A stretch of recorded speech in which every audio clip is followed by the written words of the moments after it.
Depuis des décennies, Grenoble s'est construit une histoire citoyenne riche et vivante, dont les très nombreuses associations grenobloises en sont d'ailleurs la preuve. Aujourd'hui, l'objectif de la ville est de faire vivre cet esprit démocratique dans tous les champs de politique municipale. De la concertation sur les rythmes scolaires, aux formations sur le budget municipal et la co-construction des projets urbains, sans oublier les tables de quartier dans certains secteurs prioritaires et bien d'autres encore. À chaque fois, la ville s'est engagée à indiquer de manière transparente le niveau de participation proposé. Aujourd'hui, elle met également en œuvre 3 outils innovants pour donner du pouvoir d'agir aux Grenoblois. Les conseils citoyens indépendants sont au nombre de 7 sur le territoire grenoblois et sont tous fédérés au sein d'une association de gestion.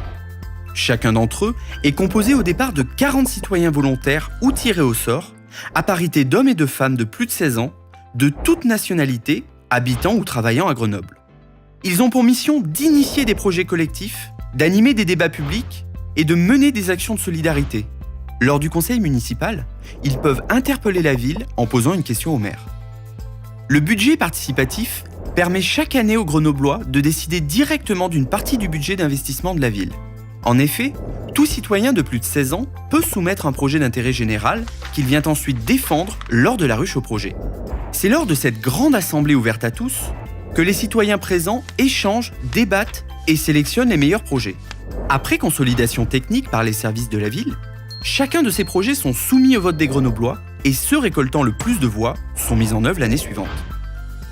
Avec l'interpellation et la votation citoyenne, les Grenoblois peuvent désormais faire évoluer l'action municipale en lançant une pétition. Lorsque celle-ci atteint les 2000 signatures, elle est alors débattue en conseil municipal. La pétition est ensuite soit directement adoptée par le conseil municipal, soit soumise au vote dans le cadre d'une votation citoyenne organisée une fois par an par la ville. Enfin, si la proposition réunit 20 000 voix majoritaires, la ville s'engage à suivre le résultat de la votation. Finalement, les conseils citoyens indépendants, le budget participatif et la votation citoyenne sont autant d'outils nouveaux qui, demain, favoriseront une démocratie locale, dynamique et oxygénée.